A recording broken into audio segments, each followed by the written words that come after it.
Hi, magandang gabi. Pakisabi na lang po kung meron tayong audio. Magandang gabi. Ako po si Trixie Cruz-Angeles. Ito po ang LUMINOUS. Sorry, I have magulo yung hair ko. I'm having a bad hair day. It's really bad. Okay, wait lang. Ayusin lang natin. Ayan, para hindi kayo na-distract. Ah, ah, Bakit po kayo may kadebate, Miss Nishi? Alright, I just wanted to talk, medyo laid back tayo, chill-chill lang ng konti because it's a Friday, it's a weekend, at finally nagka-oras na ako uli. Yung most of the live na ginagawa natin in the car, usually on the fly, because I have to prepare in between shows and in between posting here and so on. I'm at school and I have to study. Tapos this is on top of what I have to study para dun sa karambola ng mga programs. Uy, maraming salamat. May audio. I'm not talking pala na without anybody hearing me. Magandang gabi sa inyong lahat. Naku, amoy na po yung Pasko, di ba? Um, I wanted to talk about normalizing correcting ourselves. I've talked about this before, pero napansin ko kasi minsan sa YouTube, merong nag-a-attempt mag-troll. I say attempt mag-troll because I really don't feel that it is something I should be embarrassed about when I make a mistake as long as kinokorek ko yung pagkakamali ko. Masama po kasi yung alam mo ng mali ka tapos hindi mo pa binabawi at nag-a-apologize. Ito po ay nagiging sanhi ng pagpaparatang sa atin ng ilang mga nasa mainstream, not all because a lot of people in mainstream media are already on social media. Ang sinasabi ko is that some people from mainstream like to call those who vlog or somebody said it's not vlog, it's vlog. Excuse me, I will correct that later on. You're actually not exactly correct, but let's deal with that later. Sinasabi nila that those who vlog are not accurate and so on. Even the Supreme Court Chief Justice has weighed in and said na mas mapagkakatiwalaan pa rin daw ang mainstream media. Well, it's because the quality dito sa mga nag-vlog and so on might not be as consistent as yung quality ng mga nasa mainstream. After all, ang mainstream media has been at it longer than we have. Okay? Meanwhile, okay, may nagsabi that I should pronounce it vlog instead of vlog. Excuse me. But actually, if you find anything that says it should be pronounced vlog, the technology is so new that that term is actually descriptive but not prescriptive. Meaning, when they say that the pronunciation is vlog instead of vlog, then it is simply a description of how people are pronouncing it. But I am not, nor is anybody supposed to be bound by that. The technology is so new that you can actually pronounce it any way you want to. The same way that GIF was supposed to be pronounced GIF, but more people pronounce it GIF anyway. Diba? And I think that of all of the things that you might want to correct me, that is possibly the least important. Now, there are some who were talking about Vong Navarro and the bail that I said was denied. I took that back and I apologized several videos ago. But because people want to simply hold on to the fact that you were wrong, they want to stay where we are wrong, which is why it is important for all of us, lahat po tayo, na kapag nagkakamali, kailangan mag-apologize at i-correct. Or if it was an honest mistake, apologize for the honest mistake, di ba? Hindi po naman necessary na kailangan mag-dig in tayo dun sa pagkakamali. It's this failure or refusal to correct oneself that makes you lack credibility. Kaya yung mga nagtutrol at nagsasabing, dun sa mali ka, hindi na ako magtitiwala sa'yo. Then I never even asked for your trust in the first place. If you are watching me, then thank you. But if you don't want to watch me, that is quite all right as well. 'Di ba? Wala naman nagsasabi pong wag ninyong sabihin 'yan. Kaya lang, I also want to tell you, hindi po ako nasasaktan sa ganun. Hindi po ako naaaliw. I don't feel like you are hurting me in any way pag sinasabi nyo na nagkamali ako nun. In the first place, anybody who claims na never sila nagkakamali ay nagyayabang lang. Dahil sure ako, kahit paano nagkakamali sila. But I promise to do better and study harder every time magla-live at kung sakasakali I catch myself making a mistake, I will correct it in the next live. So yun po, or as soon as possible. Now, meron nagsasabi that something that I said was wrong. I am not done doing the research on that one. If I am wrong, then I will correct myself. 'Di ba? But sometimes other lawyers will present theories based on something, but if there is no direct evidence or no direct resolution of the Supreme Court on that one, and then we will have to we can also agree to disagree. It doesn't necessarily mean that your theory is wrong. On the contrary, somebody's theory might be more correct than mine, but then nobody is saying that mine is the absolutely wrong either. So, sometimes in a later video, I will qualify. Sasabihin ko, I said earlier ganito, but let me qualify or explain that. Okay? So, uh, promise that when I'm being corrected, I will check kung yung nagko-correct sa akin ay tama din bago ko i-correct ang sarili ko. So, yun lang po. But it's a chill Friday, so we can discuss anything. Ay, andito si Doc Ethel. Hi, Doc Ethel. Sabi niya, is it Vong Navarro o Vhog Navarro? Wow. Okay. Now, there are some people then nagalit sa akin and they are trying to argue the case of Mr. Navarro versus Miss Denise Cornejo or Miss Cornejo. I'm not the judge.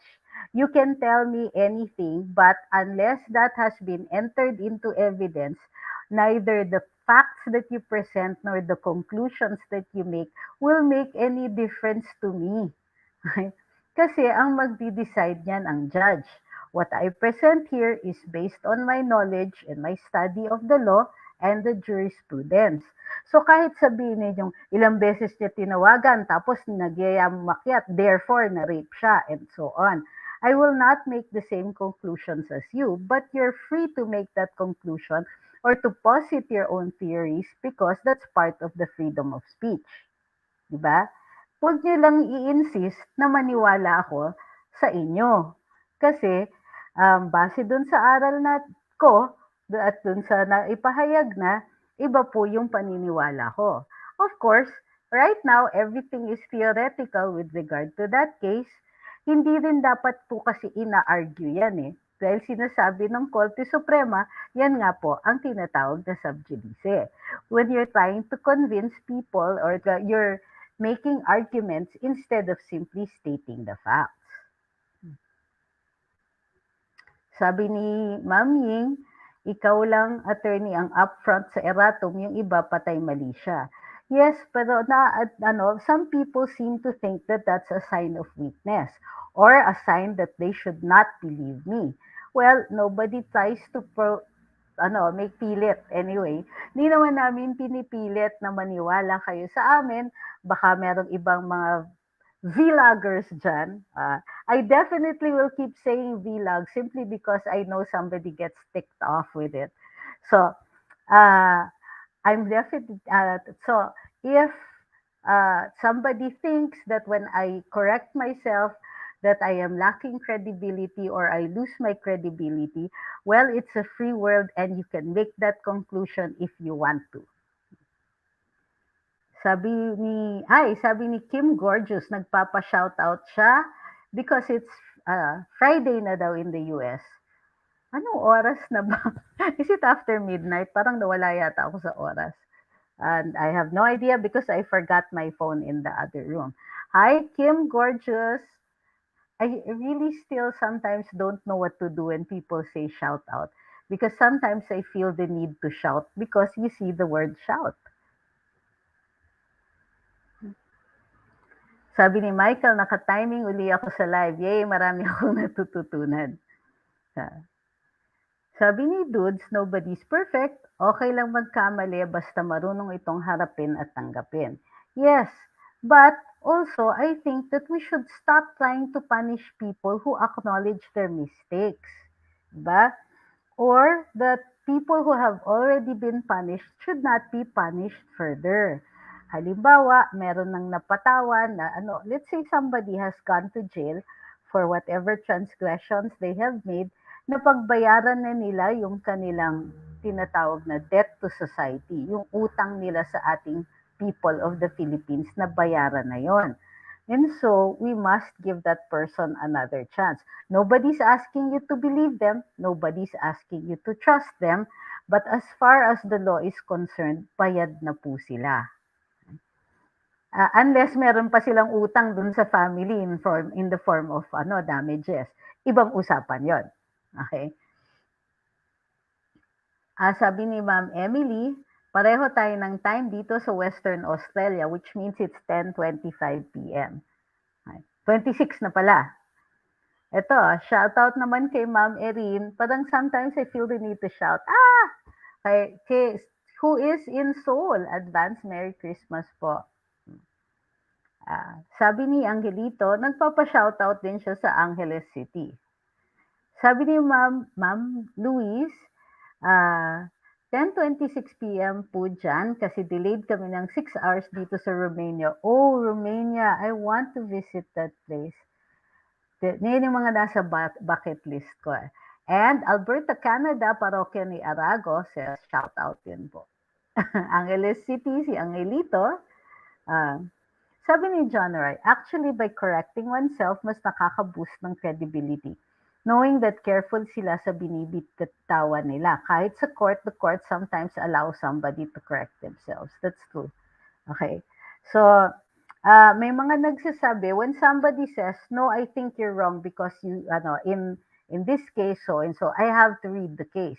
Now, I need some time to do that kasi nga, I'm usually busy during the day because I'm back to school and I also have to prepare for the shows. So, ngayon, ma-check ko na po yan.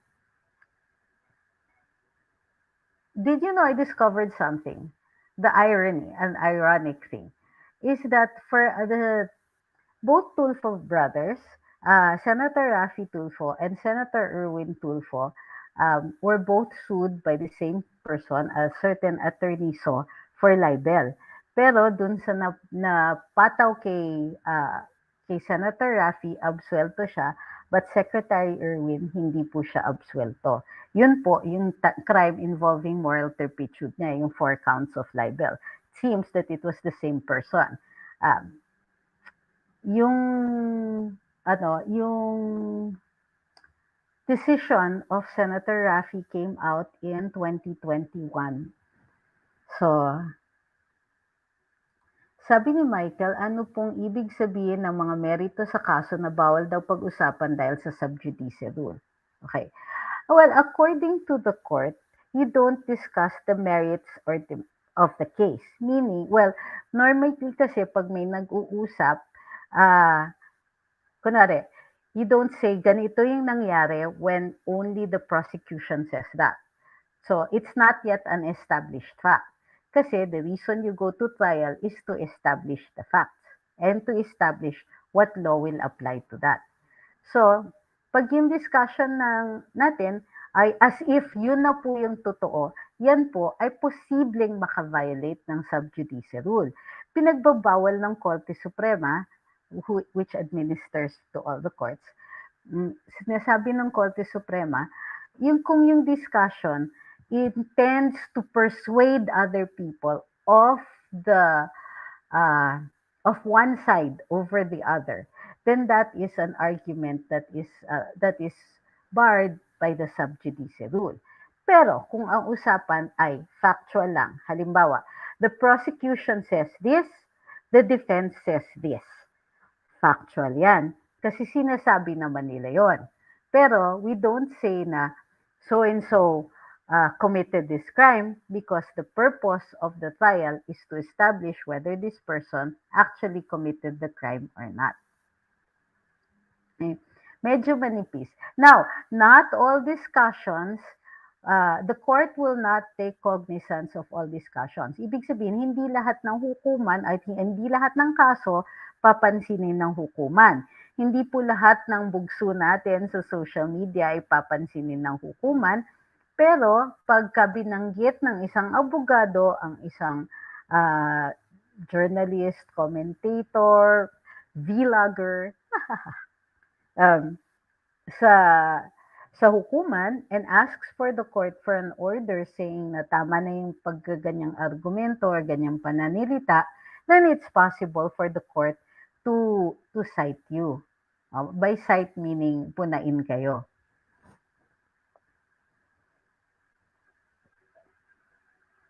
Ito, sabi ni Joss simply, hirap din pag nakita ka sa balita na suspect ka pa lang sa isang krimen, mas tihatol, wala na, sira na kredibilidad mo. Yes, but that's what the court is saying. Ang sinasabi ng hukuman, remember na hindi pa po yan sira dapat. Of course, it's human nature.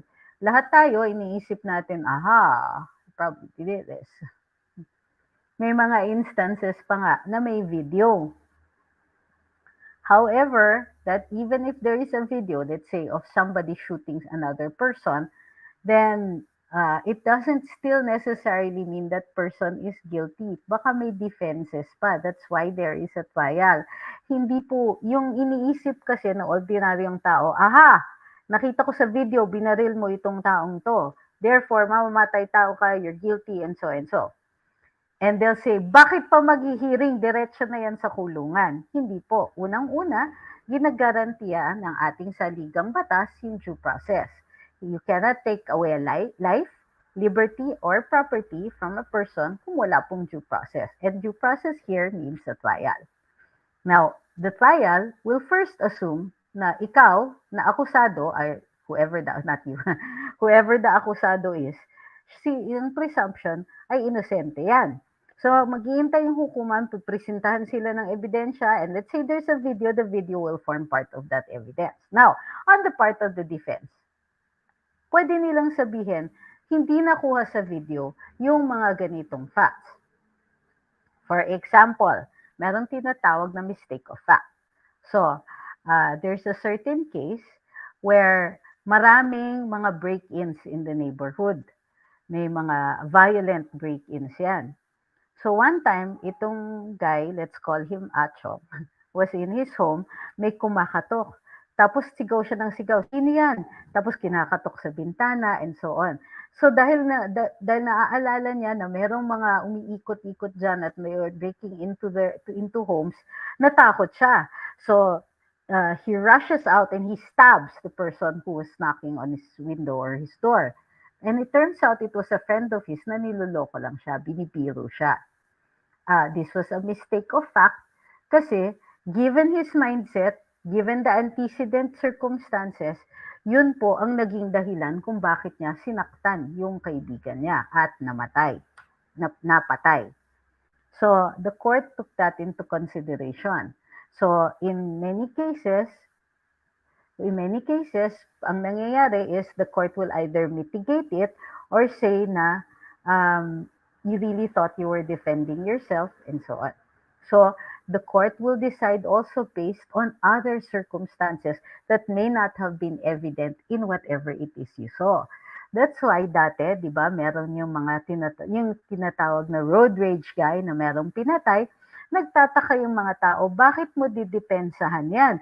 Kitang-kita naman dun sa camera, sa CCTV, na pinatay niya. That's because, well, he's still entitled to a trial. He's still entitled to a presumption of innocence kasi nga naman baka may maipresenta in his defense.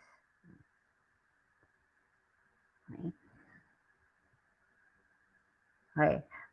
Ito importante ito.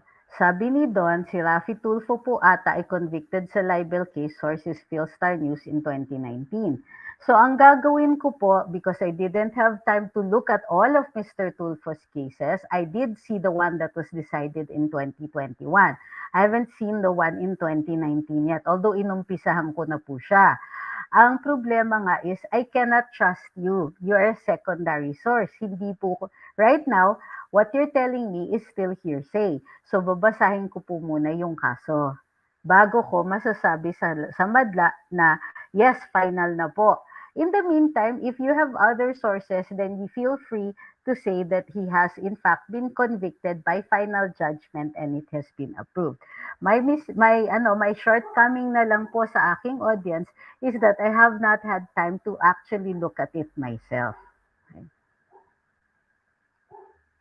Kasi if I rely on other people tapos 'pag binasa ko mali naman, nangyari na po kasi 'yan sa akin, at ayoko na pong maulit. Hi, andiyan si Amet, sabi niya, "Hello pose." Okay.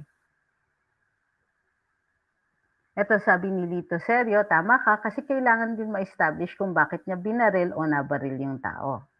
Eh, there might be a reason, there might be some evidence that has not yet been appreciated, and so on. That is why, sinasabi ng ating hukuman at sinasabi rin ng ating saligang batas na dapat kahit na maliwanag pa sa sikat ng araw dun sa isang ebidensya na nakita natin na guilty itong taong ito, until ang hukuman na magsabi, hindi natin pwedeng i-presume yun. Ito, sabi ni Ma'am Mishi, si Pastor na convicted na, wala nga pang due process na ginagawa, last February 2022 pa pinost na wanted sa US. Bakit walang ginawa ang US para makuha si Pastor Kibbs, andito lang naman siya. Well, it's possible na sa US nag-establish sila ng probable cause, which is why they can say na wanted siya doon. Unfortunately, hindi nga po natin nakikita kung ano yung ebidensya doon.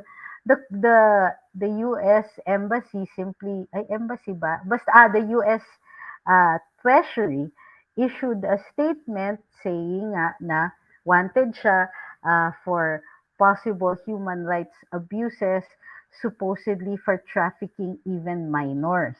Well, hindi pa natin nakikita kung ano yung mga facts na ine-establish ng US dito o dun sa sa kaso niya in the US.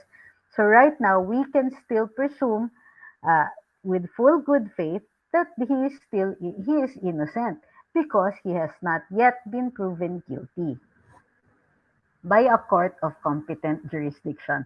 Yun yung kompleto na rin.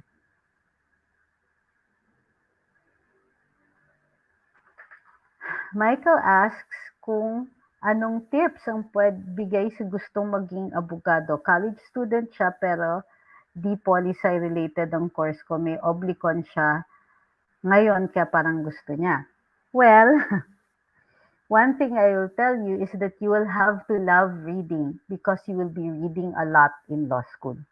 Kailangan matyaga. And kailangan po, unfortunately, you will have to have a good grasp of the English language.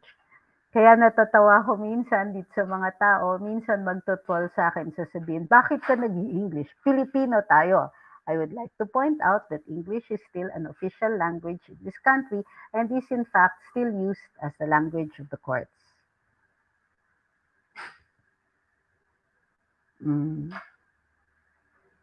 Hindi po kailangan na policy ang pre-law ninyo. Ang pre-law ko po was AB Linguistics. My classmates in law school had different undergraduate work. Meron kaming mga policy majors, yes. But we also had biology majors, PS Biology, PS Computer Science, iba-iba po. And in fact, I think that it brings a different dimension to your appreciation of the law in very specific cases if you have a different undergraduate work.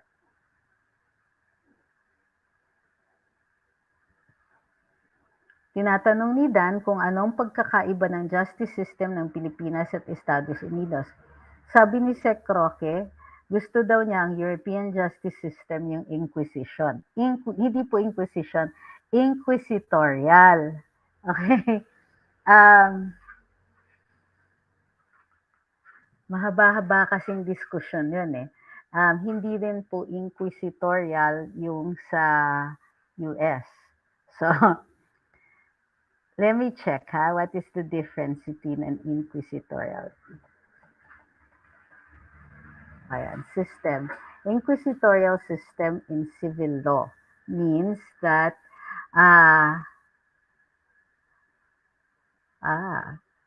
okay. It's the court that is actively involved in investigating the case, as opposed to the adversarial system.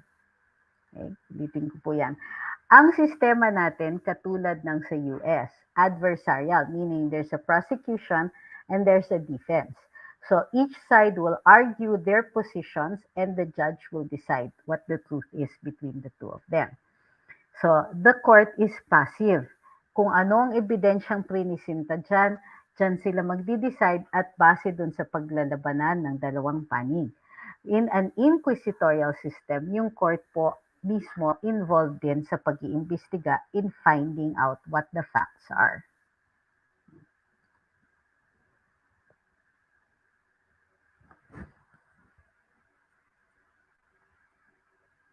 Ito, uulitin ko ha, Mr. Narciso Villanueva. Pag sinabi ninyo na sinabi ni Tunying or sinabi ng kung sino man, that is now double hearsay. Okay?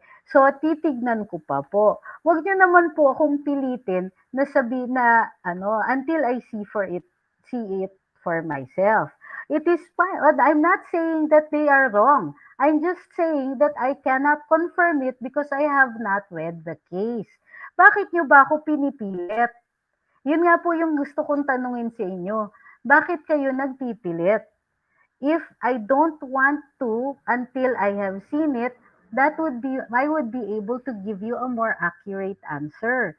Pero kung sasabihin ninyo sa akin na ang inyong knowledge ay base po sa double hearsay or sa hearsay, then what is it? Why would I want to believe it just at that?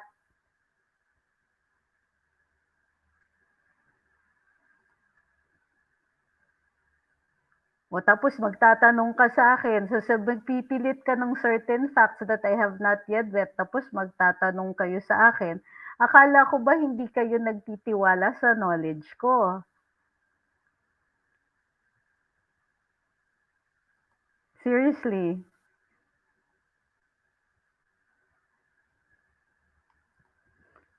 Sabi ni Ma'am Maria, thank you for mentioning the pre-law undergraduate courses. Pwede pala po EB courses. Yes, ma'am. Pwede rin po ang BS.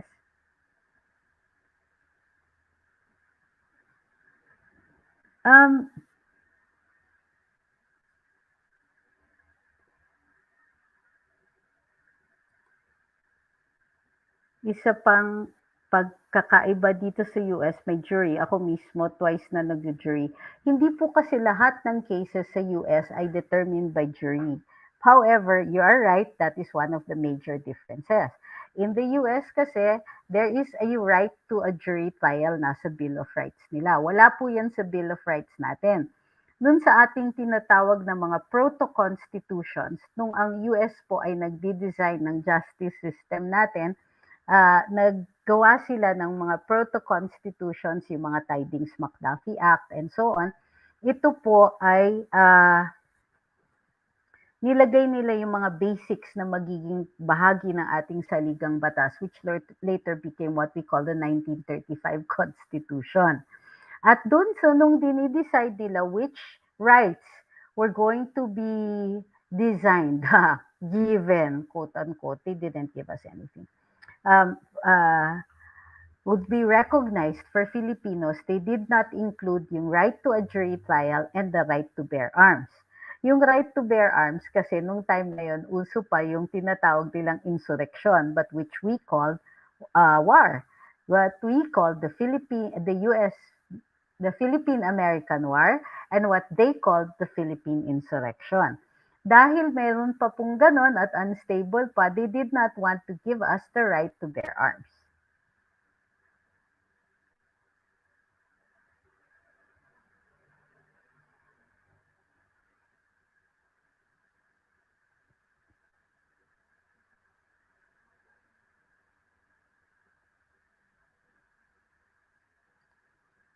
Sabi ni Rohanizen,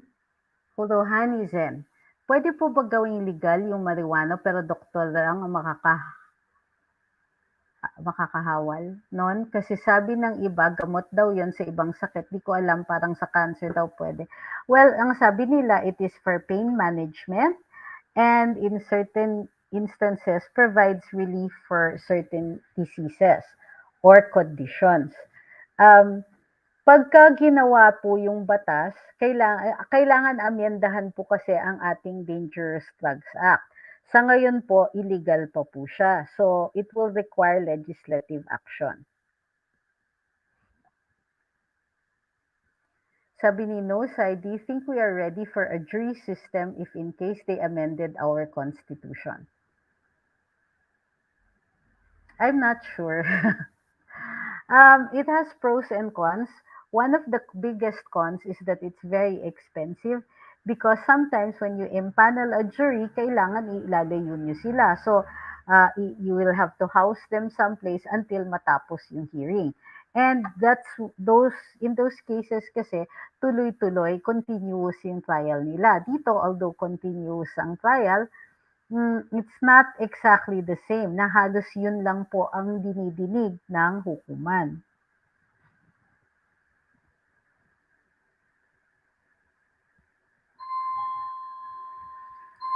Sabi ni Dan, pero nung nagte-take ka ng bar, ano mas challenge sa inyo? Kasi yung iba remedial law daw.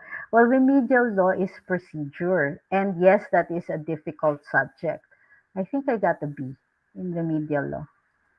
But uh, surprisingly sa bar po, the subjects I was strongest in law school was where I did miserably. But the ones where pinahirapan talaga kami ng aming professor, doon po lumabas na mas mataas yung grade ko. Huwag niyo nang tanungin ko ano yung grade ko. But I did have a very high grade in two subjects, constitutional law and political law, which is one subject, political law, and legal ethics, surprisingly, and forms.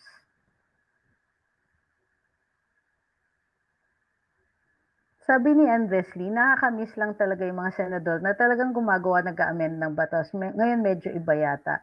No, they still continue to make laws, di ba? Yung paggagawa nga, yung ating dinidiscuss na Maharlika Investment Fund or Wealth Fund, whichever name you would want, is a law that's being made, di ba?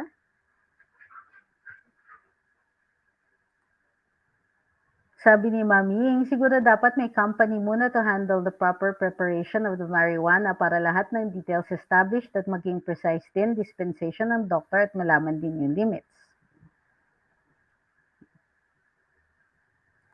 Sabi ni Remigio, sino po papalit sa pwesto ni Senator Tulfo pag natanggal siya? Uy, na sure pala kayo ha. Pag natanggal siya, Senator, yun po bang 13th place ang papalit sana si Atty. Harry Roque na lang kung magkaroon ng special elections. From what I hear, there will be a special election. Yun yung last na na-discuss ko. I think I will discuss the law about it in a different live, but that's what I understand from the discussions with the election lawyers. So let me look closer into that one po.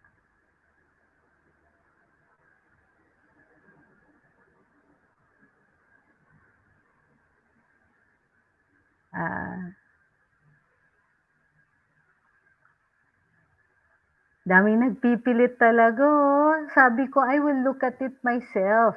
Pero kung alam na niyo po yung answer, edi okay na kayo. But in the meantime, let me look at it myself.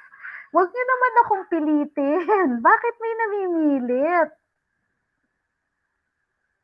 Sabi ni No Side, naalala ko lang there are rumors after the elections regarding Lenny's bar exam results. Hindi daw makita sa records. Is it true? Have you heard about it? I don't know when she passed the bar, but I seriously don't think that the Supreme Court would keep the records for that long.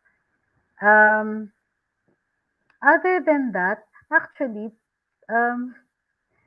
except for the top 10, usually, pag yung grades nyo are a private matter, hindi po, well, you can petition the Supreme Court to ask for the grades, but seriously, I don't think the Supreme Court will see any public good in that.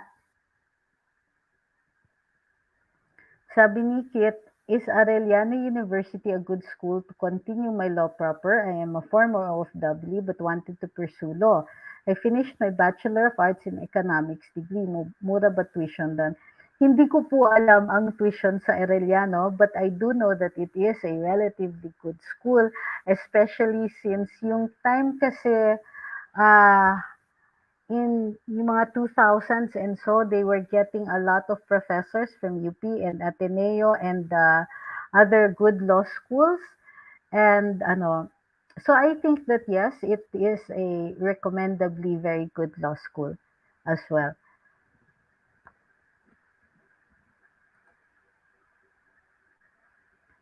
Sabi ni Ian, ay hindi nanonood si Ma'am Sas. Hi Sas! Sabi ni Ian, ask ko lang if gusto niyo po ba yung Tulfo brand of justice. Gusto ko. What does it matter if I like it or not? 'Di ba? Did you want to base your opinion of it on my opinion? Well, I disagree with shortcuts in the legal system. It's life is messy enough as it is, and the legal system, although imperfect, is all that we have and is at least has some guarantee of fairness. But shortcuts, I disagree with them.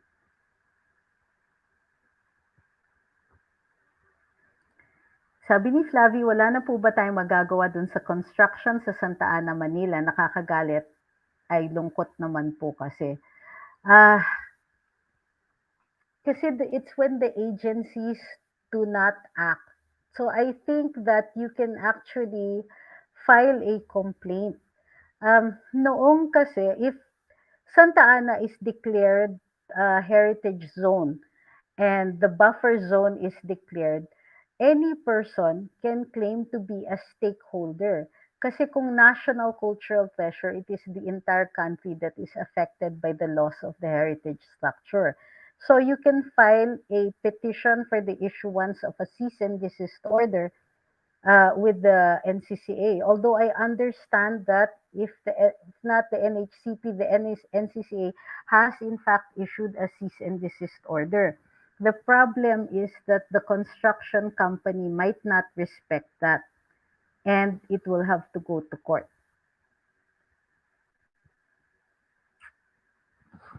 Hi JP. Hi. Uy, batiin niyo naman si Ma'am Sas at saka si Doc Ethel. Say hi everybody. Sabi ni Al, I was hoping for income generation laws like creator train law, unlike yung ginagawa nila now, madalas puro gastos or resolution against China, kaya naman sasakay sila sa Navy ship para sila yung makipag-away sa China. Well, there is the mandatory service, the what we call the ROTC law. I think it's going to be passed.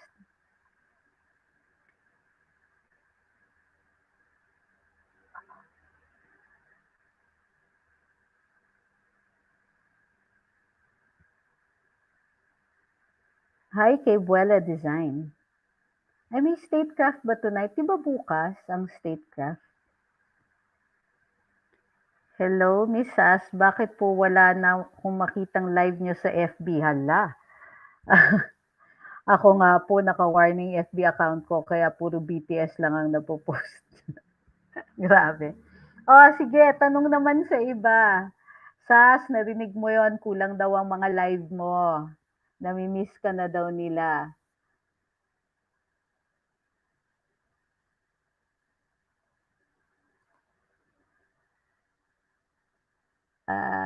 Yan, puro greetings na. Ay, si JP is driving home. Sabi ni Ma'am Jennifer, nakukulitan na sa inyo si attorney, doon kayo sa vlog ni Lenny. Vlog! Ulitin ko, vlog, vlog, vlog, vlog. Okay? And the operating system of the iPhone is iOS, iOS, iOS, iOS. Grabe, ang sarap man trigger, di ba? I wonder if there is an actual prescription now for how to pronounce them, because right now what I see is that it is simply descriptive.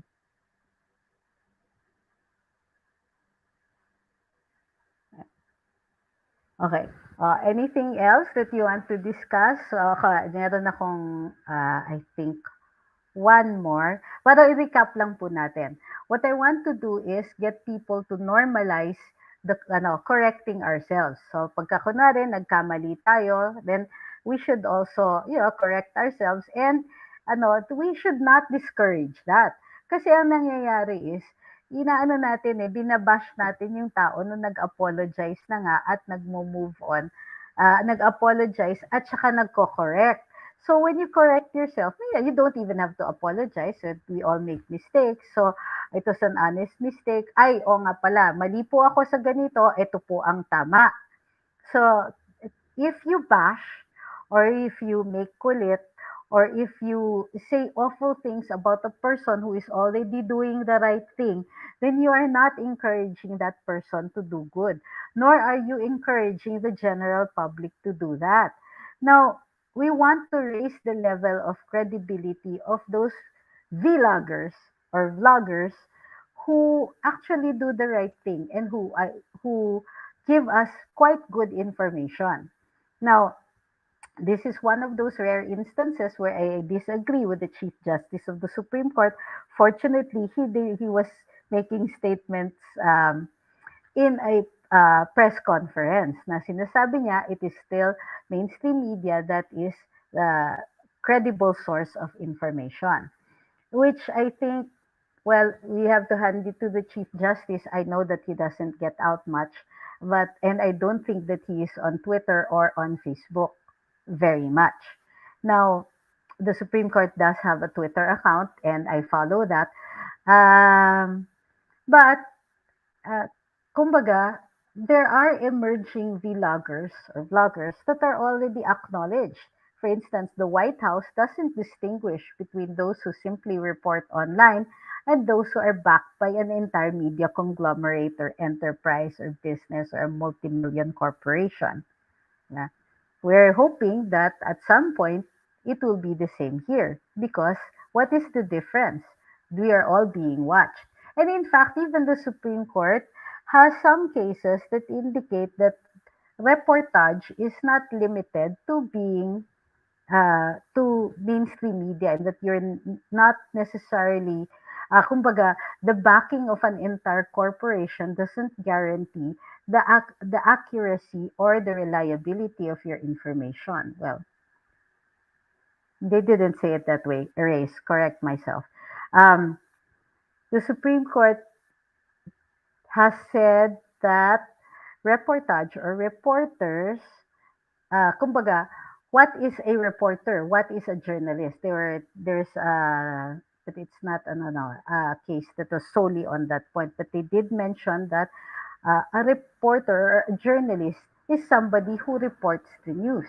Now, it did not prescribe the platform where they have to be reporting.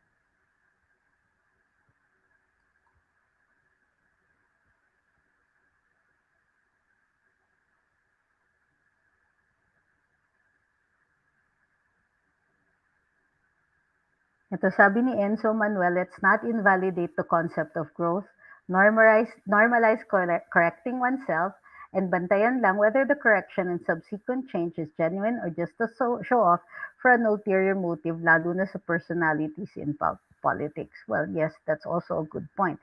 The second point that I wanted to make is that when a person has been punished, then, you know, we acknowledge that the debt has been paid. We are not the ones who are authorized to make the punishments. So, yung bardagulan pa, yung ibabash nyo yung tao who has already paid their debt to society, I disagree with that.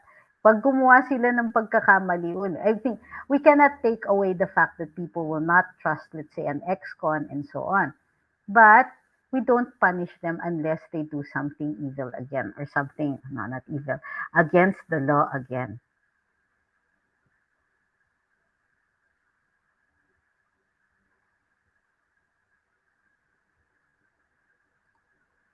How I wish Lenny Robredo would soon be invited by BBC correspondent Stephen Sakur, as I am very much interested how she will respond to tough questions from Mr. Sakur, especially on Miss Robledo's way of criticizing her very own country when she's outside the country in a speaking engagement.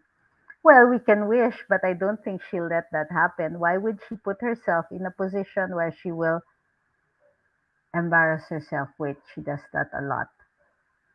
But, in that case, we can wish. Yes, Emil, this is live. Sabi ni Vanessa, are you excited for the upcoming Miss Universe pageant? Celeste Cortesi is very strong. Uy, she'll be going to New Orleans to watch. Wow, congratulations. I mean, you'll be there. Um, I'm not yet excited, but I might be by January because you haven't seen all the pageantry things before. I've been too busy, and I know that's my bad. I should, I should because she's representing the country. Yon. Sabi ni Emil, here in the US, vlogger, journalist, or any citizen can be a journalist being protected by the First Amendment, free speech. Can you please elaborate free speech in the Philippines? Well, free speech is not the sole province of journalists. It is part of, well, the constitutional provision says no law shall be passed abridging the freedom of speech, of expression, or of the press. Well, which basically means all the same thing. Basta, you cannot make laws that will affect or suppress the free speech, except when, well, the general rule is that when the speech will cause damage. So, what damage is this? If you will look at the criminal cases, the damage can be to reputation, personal reputation, such as in the cases of libel, to the public interest in the cases of false publications, to national security in cases of inciting to terrorism, inciting to rebellion, inciting to sedition. So, yun po yan.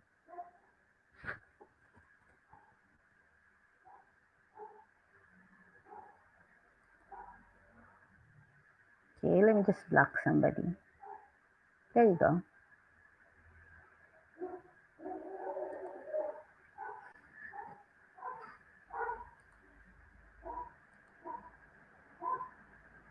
All right.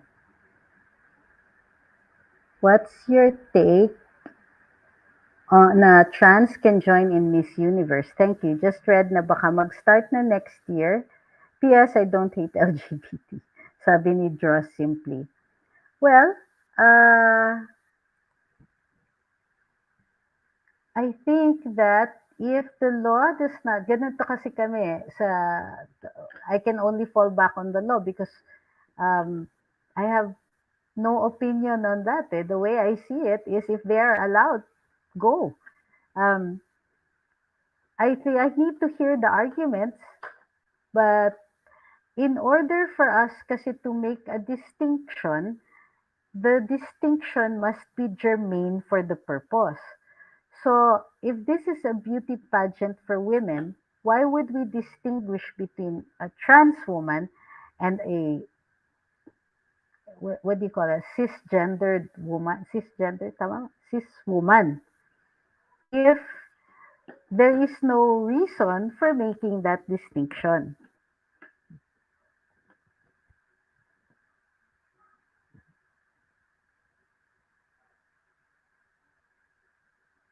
Ay, si Ma'am Delcy matagal daw nag-aabang ng live. Di nagno-notify. Buti daw nakachamba.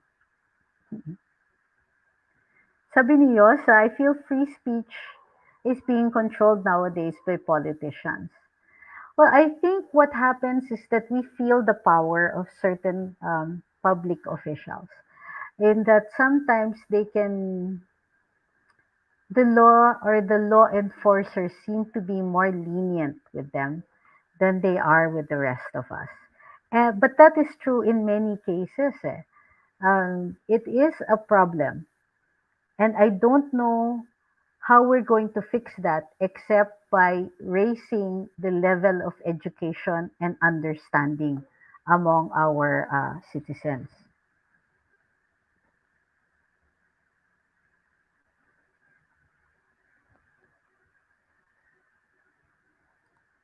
'Di ba isa tayo sa most corrupt country sa buong mundo? Well, I don't like to say that we're one of the most, but definitely corruption is a problem.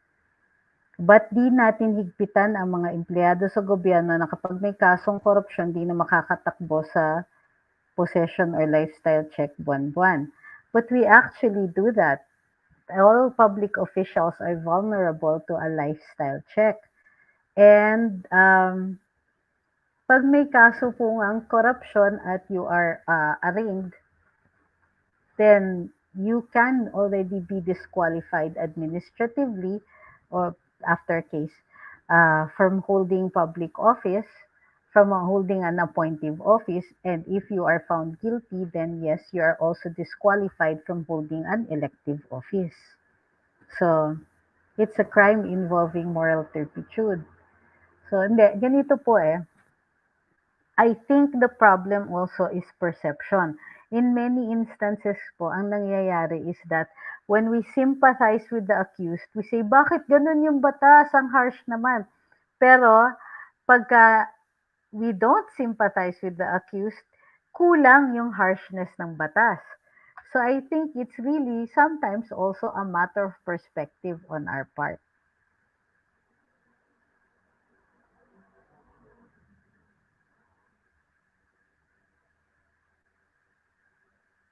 Sabi ni Kuya Rhea, di ko daw na-share ang karambola kanina. Oh my gosh, I am so sorry. Kasi umupo ako kagad because I thought I was going to be late tapos dumire-diretso.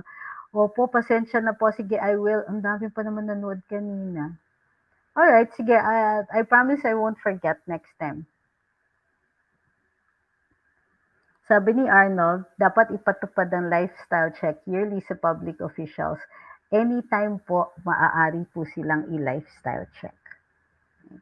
At pwede nga po silang kasuhan ng forfeiture cases if their lifestyle or their assets are in excess of what they could possibly have earned as a public official.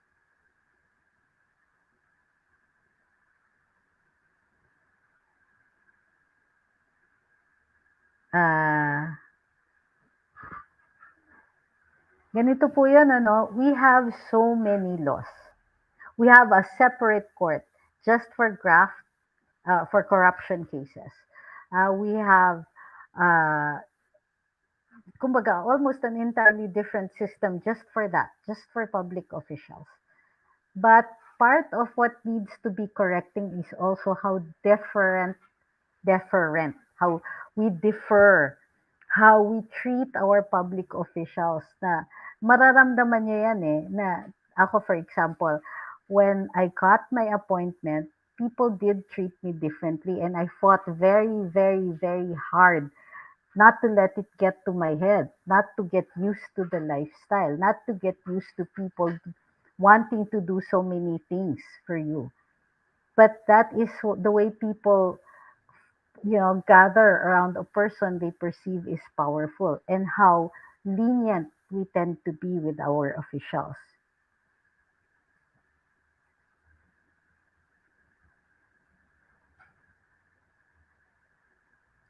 Sabi ni Marus, may budget ba tayo sa 2023? May budget na tayo. Actually, they passed the 2023 budget already and we actually posted that.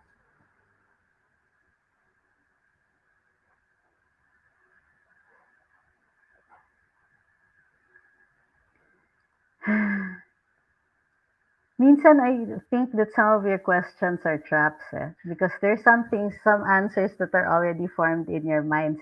And then you ask me a question only to try to bash me when I answer in a way that is different from what you're asking. So Luel asks again for the, well, not again, but this question has been asked a lot of times. Paano nakalusot si Rafi Tulfo sa COMELEC? Meron siyang sentensyadong case with moral turpitude.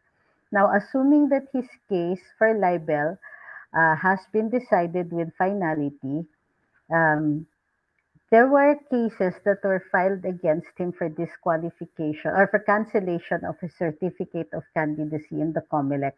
But COMELEC was not able to decide it prior to the elections and prior to proclamation. So na-proclaim po si Senator Raffy. At dahil hindi pa po tapos yung kaso na yon, the presumption of innocence will prevail.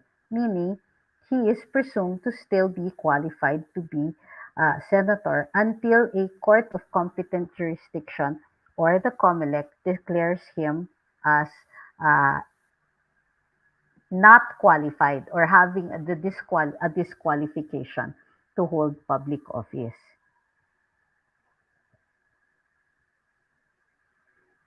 Hello, Maru. Sinabi ko nga kanina, nakapost po sa Luminous na pinasa po ang 2023 budget.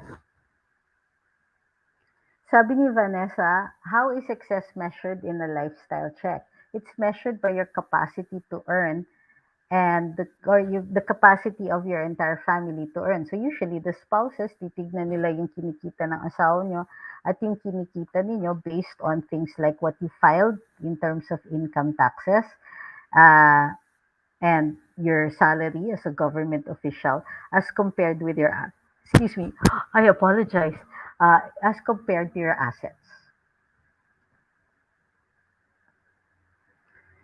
What if they have other businesses? First of all, if you're a public official or government official, you have to divest from that. So, hindi pwedeng ikaw po ay bahagi ng korporasyon and so on. Dapat mag-divest ka from any of your businesses.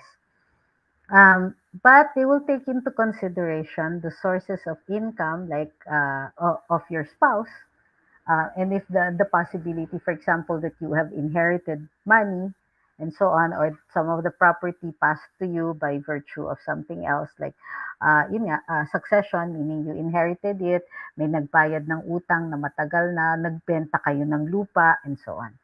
So they'll take that into consideration. Although the sale of real property is not technically considered income.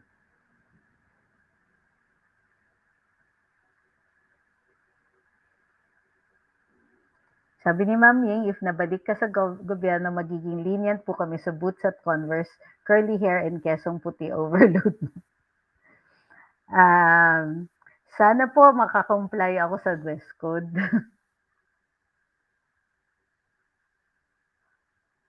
Ay, sabi ni Marus, tumahol daw yung aso kaya hindi niya narinig. Ay, sorry po. Sorry, akala ko lang, yung kumbaga masyadong mabilis yung fingers ninyo na na post nyo even after I had answered or something like that. Sana dumami pang lawyers na vloggers para maraming matutunan ng mga tao, mahirap man o mayaman, at ma-educate yung mga tao about basic human rights and due process. Yes po, but I also don't like the idea of lawyers contradicting each other when they don't have to. Pwede naman correcting each other.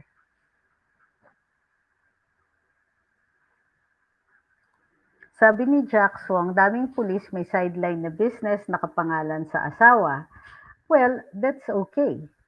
Hindi naman po nire-require na pati yung asawa mag-divest. So, that's considered one money. Kumbaga, mag-asawa kayo eh.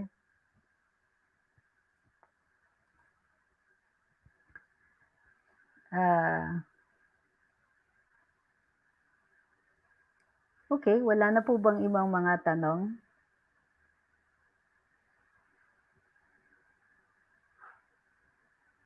Sabi ni Enzo, all freedom here is not absolute. It is somehow regulated. Otherwise, too much freedom creates chaos. Not sure if I agree with that. Well, you're right. There are certain, para sa akin, halimbawa, yung justification for certain restrictions on the freedom of speech is damage or danger. Like, minsan, somebody will shout fire in a movie house and cause a stampede. That's definitely not protected speech. It's not speech that, because there's a guarantee of free speech, nearly all speech is protected. Those that are not protected, that the law says should not be protected, like libel and inciting to sedition and so on. But there are other instances, like the speech is dangerous that it should not be allowed. Isa yon yung pagsisigaw na, yung speech that is dangerous. So, ang kasi niyan is we restrict freedoms, certain freedoms, only when there is a very good cause for it. And there's no such thing kasi we don't consider freedom as something that we can have too much of. Um, Instead, what we have is a failure to appreciate the rights of others rather than consider natin na too much freedom yun.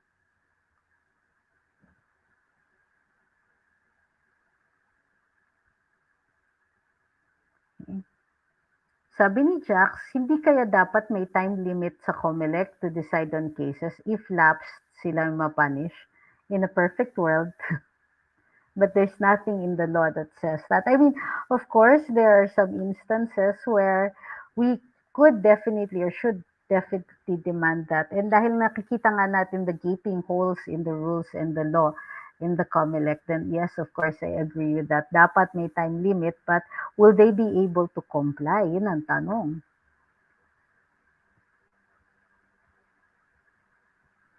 Ah, saan po galing itong tanong na 'to kay Huwel? Sabi niya, NBI daw po dapat mag-imbestiga, hindi DepEd kung may problema.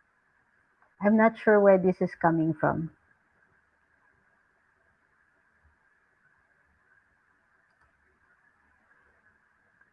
Alam niyo, kayo lang po, nakausap ko na politiko na galing pa sa palasyo, kaya tamsak po. Ah, inisip ko pa yung tamsak. Thank you.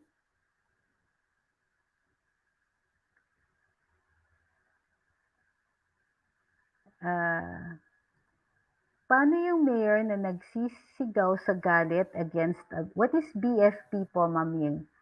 A BFP boss. Ano yung Bureau of Fire Protection na chief? Sinigawan siya ng mayor. The other public official, the BFP chief, can actually file an administrative case against the mayor.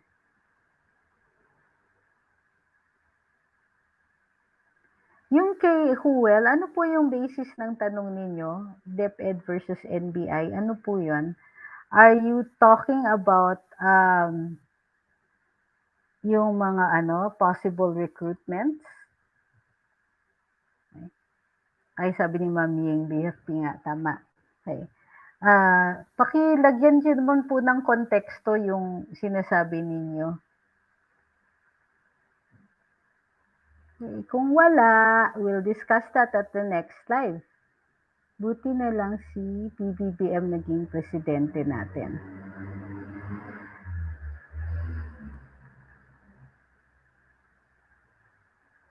Sabi ni Christopher, right po, never bash those who corrected themselves because they made an honest mistake.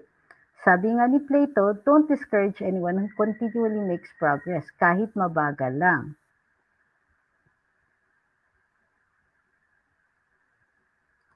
Ano po simula ng sentensya ng isang kriminal upang yung mabasahan ng sakdal o pagbayad ng penalty po? Simula ng sentensya? Simula once the order has become final. Pero usually, kunwari, in a criminal case, after conviction, kahit may opportunity ka pa mag-file ng motion for recon or go to a higher court, i-detain ka na. Tapos, yung pag-detain sa'yo, maaaring ika-count na po yon as the start of your sentence. Unless ma-reverse yung decision ng court. Bakit po? Medyo, minsan kasi yung mga tanong ninyo walang konteksto kaya hindi ko po naiintindihan. You're going for a certain point that I cannot see. So you'll have to be very, very specific po when asking these questions. Ba't yung Amerika pati bata nakukulong? Maraming nag-viral video na mga underage from Western na binasahan ng sakdal nasa edad 11 ata pataas. Alright, that's matagal ko na pong dinidiscuss ang Juvenile Justice Act. But I think a lot of people will need a refresher on this one. Alright. In the US, basta you are a minor then you are protected. Meaning, whatever, if you commit crimes, you're not considered to have formed, you, to have enough discernment to make an informed decision on your own actions. Meaning, kulang pa ang maturity mo. The sign of maturity for them is basically having reached the age of 18. However, the court can hold a trial or the judge can hold a hearing to determine kung yung bata ay may sufficient discernment or maturity to understand the effects of his decision to commit that crime or to commit the acts of that crime. So, pagka naiintindihan nila, then they will be tried as an adult. Okay? The presumption that there is not sufficient maturity yet or discernment is based on the law nga establishing the age of minority and majority. Minority. Pero, after a trial, the judge can determine na pwede po silang itry even if they're under the age of 18. So, yun po. Sa atin po kasi, ang problema, yung Juvenile Justice Act should be, ang ginagawa kasi is that the minor is automatically released to the custody of the parents at babantayan yon ang magmo-monitor ay yung barangay captain, yung punong barangay.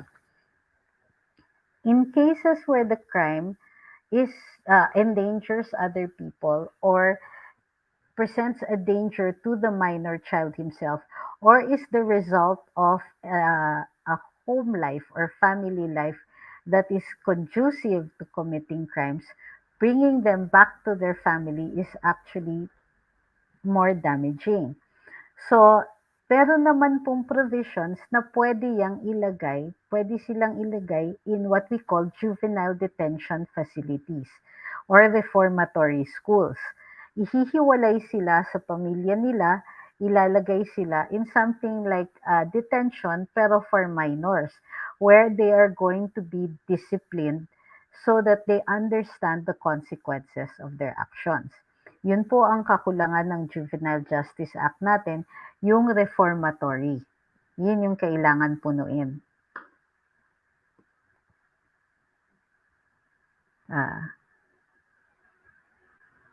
Sabi ni Sir Saldi, nag-enjoy daw po siyang nakikinig habang nag-iintay ko kay command. Tagal ko na hindi naririnig yung term na yun. Sa mall here sa London. I hope makatour kayo dito. Maraming Filipino community nakikinig pati sa Karambola. Opo, mag-iipon po. Tinatanong ni Ma'am Shirok, si Delima po ba yung bakangkang attorney? I think that you should watch nag-live po I think si Madam Maharlika on this one. So, sa kanya nun na po, tignan. Ito, sabi ni Dudes, request ng teacher na nagreklamo yung sinasabi niya na NBI daw mag-imbestiga sa case ng teacher na maraming maternity claim at wag daw DepEd. Dyan po siya nagkakamali. Because there, as a public official, there are two dimensions here. She can be investigated both for a crime and for an administrative offense. So DepEd, yes, can conduct an investigation, but NBI can also conduct another one on top of that. If DepEd conducts the investigation, they can turn over their evidence to NBI, or if in the course of conducting their investigation, they find out that not only an administrative offense has been committed, but a criminal one, then they can also file the appropriate criminal cases. Wala pong restrictions dyan on who conducts an investigation. Sabi ni Christopher, parang kinukonsinti natin ang mga minors kapag di sila pinaparusahan, lalo na umuulit sila dahil alam na nila hindi sila makukulong. Well, para sa akin, it depends kasi on the maturity rin of the child. Paano ba natin alam na alam nilang hindi sila makukulong? Alam nilang they will get away with it. They might be punished at home. Para sa akin kasi, hindi tama yung pag-lower ng age of criminal liability for me, it should be higher. But like in the US, a trial be held if the child has sufficient discernment and understood the consequences of their actions. Um, kids nowadays, they have very limited childhoods. I want to give them the most that they can get out of it. Yung mga ganyan din, I also don't like na judgmental tayo lalo na sa mga bata. Kasi, I mean, a lot of us, we talk like we're the adults, they're the kids, we know better. But many instances, we don't really know what they're going through. What if pinapabayaan sila ng magulang nila? What if their household is one where it's full of violence or neglect or hunger or something? It's garbage in, garbage out. Kids learn this from somewhere. And it doesn't help if at the start pa lang we are already against them. I think that they have already missed out on so much. They're committing crimes because this comes from somewhere and that we have to address that first. Hindi yung, itong mga bata kong to kasi kailangan ikulong yan. No. Do you know what happens to a minor inside the jail? Do you know how violent those places are? I know. Labas-masok ako sa mga kulungan and even as a visitor, makikita ninyo, you don't want to wish that on anybody else. I wish that our mindset weren't so adamantly against the child because many of them are already born with so many things against them. Who is going to take their side if we are all going to be angry at them already at the outset? Marami na pong pagkukulang yung village natin. 'Di ba, it takes a village? Nagiging ganyan sila because it comes from somewhere.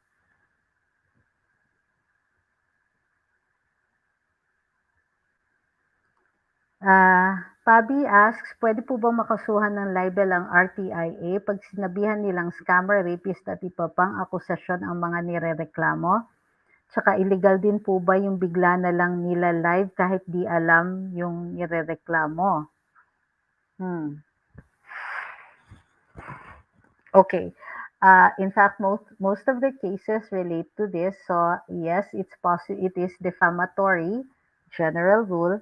But like I said, I have to see the evidence on that one. But general rule, ito yung acts ng malicious imputation of a crime, vice, or defect, or acts that tend to defame a person. So yes, if you insinuate that this person has committed a crime or state outright that this person is a criminal, then yes, that could possibly be defamatory. Now, illegal din po ba yung bigla na lang nila live kahit di alam? Well, it depends kung you are in a public place and there's no reasonable expectation of privacy. Pero if you are being recorded secretly and you didn't know, then possibly, and it is being broadcast, then you can also claim na it's wiretapping kasi hindi alam na bino-broadcast pala yon or nire-record. Kasi may reasonable expectation of privacy if it is a phone call between two people.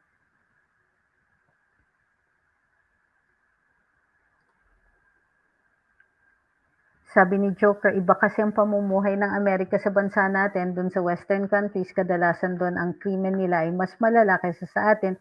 May kumakain ng tao, minsan ang minor na anak din pinatay sarili nilang pamilya. Okay, how is this an argument against what I said? Mature na pala ako nung naipasa ni Sec Kiko yung batas for juvenile delinquency. Kasi against ako dun sa batas niya that time kasi minor pa ako noon at iba pakiramdam ko sa batas niya, tama nga ako. Okay? Last two. Finally, na-watch ko na rin po kayo. Merry Christmas. Watching from Alberta, Canada, si Ma'am Vilma. Hi po, Ma'am Vilma.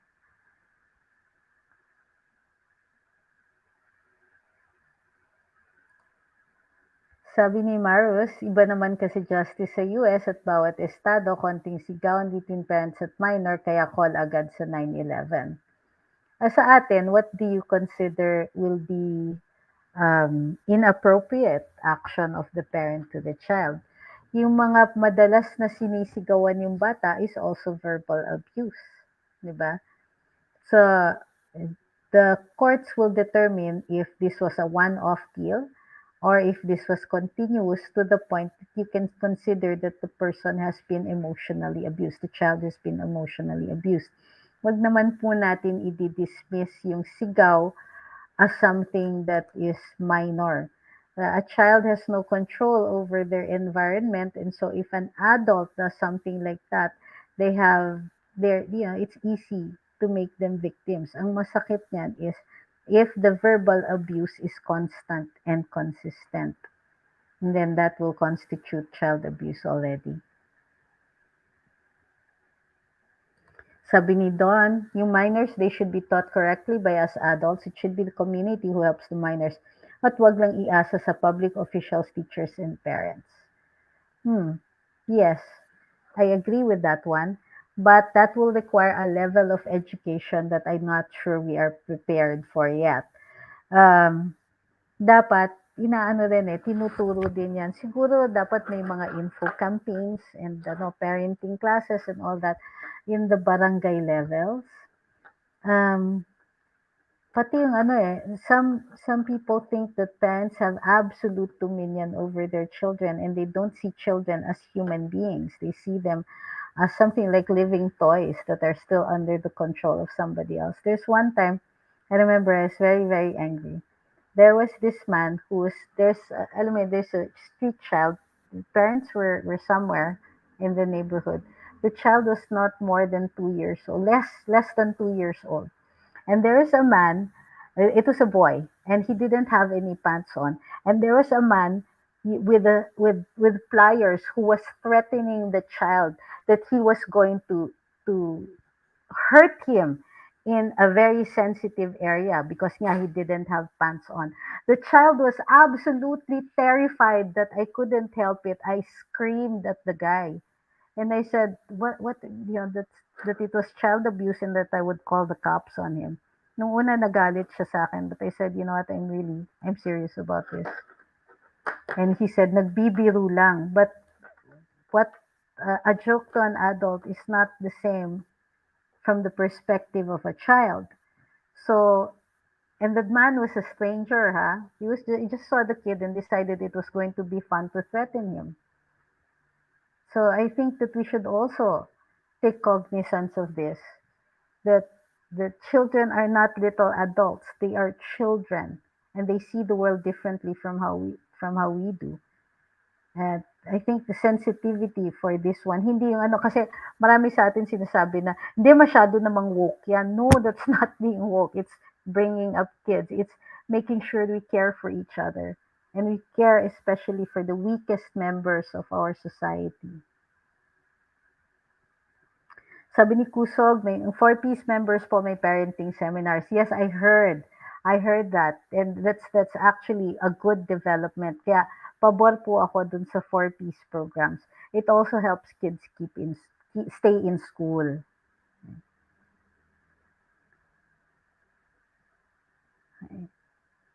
Ito, sabi ni Menandro, noong 50s and 60s, karamihan sa sobrang tigas ng ulo ng bata ay doon dinadala. Lalong titigas ang ulo dahil sa nakakasama sa Boys Town ay same feather rin. Then we have to improve the facilities. But I agree, you're right on that one. But we have to emphasize the reformatory nature of these places. So, dapat hinihiwalay din. Like with anything, there should be gradients. Yung mga minor offenses versus those with na medyo incorrigible, and you have to keep them there until the age of consent. Yeah. But yes, I understand that was the case in some instances.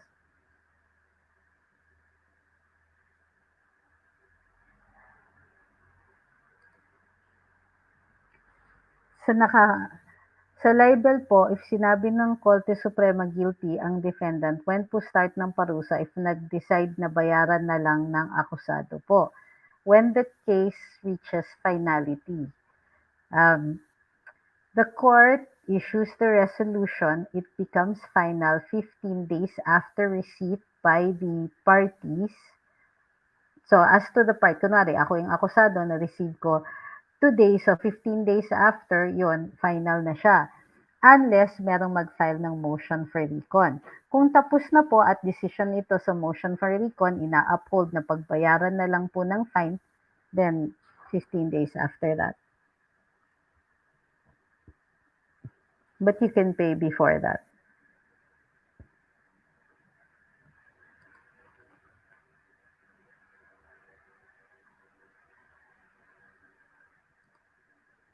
Maraming magulang po kasi lagi silang tama kahit mali na porket magulang kapangatawanan na tama sila, naniniwala ko, it really starts within the family.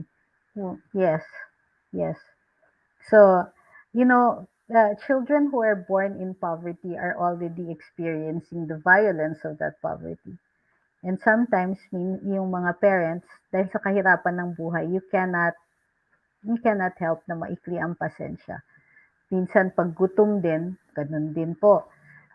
It's not a good environment. That's why yung society natin, may mga laws tayo to help them survive and to help na umasenso sila. Wag naman po natin masamain in those instances. Ang pangit lang talaga is if nagiging mendicancy culture, yung umaasa na lang sa handout na hindi na natuto. Like, this morning, I was talking about somebody who was demanding an answer sa karambola, sa karambola comment section. Sabi, ng isa, may tanong siya, may lupa ako, saan ba ako kukuha ng, ng makinarya para dito? Ah, dapat tulungan ako ng gobyerno. We didn't answer his question kasi may mga issues yan eh. Tsaka may mga requirements. Halimbawa, you have to actually be tilling the land for you to be entitled to assistance kasi kailangan farmer ka na. Hindi yung magfa-farm ka pa lang. Usually, ang nabibigyan ng assistance, yung mga nagsasaka na. So, tapos siya, sabi niya, ano ba, akala ko ba public service kayo? Ba't di niyo ako sinasagot? Dapat basahin niyo yung comment ko. So, yung may mga ganon na na you make demands when you have no right to make such a demand. And when you think that you are owed assistance, that you are owed a living, that's not how this works. You are given assistance because you are in need. But there are requirements by the government. Hindi ka entitled to that simply because you need it. You are entitled to it because the government sees the good that you can do. The government sees that farmers contribute much food. So they will give to farmers. If you are not yet a farmer, there is no point in being acting like you're entitled. Okay? So maraming salamat sa lahat ng sumabaybay sa live na ito. Dapat chill-chill lang at maging chill-chill lang naman rin tayo. It's the weekend. I hope you enjoy it and also enjoy the holiday season. I will finally get to put up my Christmas tree. I have not had time to do that, so that's what I'll be doing tomorrow. Maraming salamat din po dun sa ibang mga katanungan. Magla-live naman po tayo uli bukas. Siguro while putting up the Christmas tree. Hopefully, nakaaral na rin po ako doon. Mega shoutout po sa lahat. Sabi ni Pulobing Vlogger TV. Yes, I keep saying vlogger. Why not? Diba? Enjoy your weekend, sabi ni Isotrex. Yes, everybody, please enjoy your weekend. I hope you all enjoy your weekend and the holiday season as well. Dun sa mga gusto pa rin na akong i-troll, as long as you can increase the viewership and the number of comments on my feed, I really will not mind. Pero after a while, alam niyo ba sa Facebook, even if if you remove the comment later on, it's considered pa rin an engagement, hindi nababawas. So, congratulations, trolls. You keep making me popular. Thank you very much. Sige, happy weekend. We'll see you tomorrow. Bye!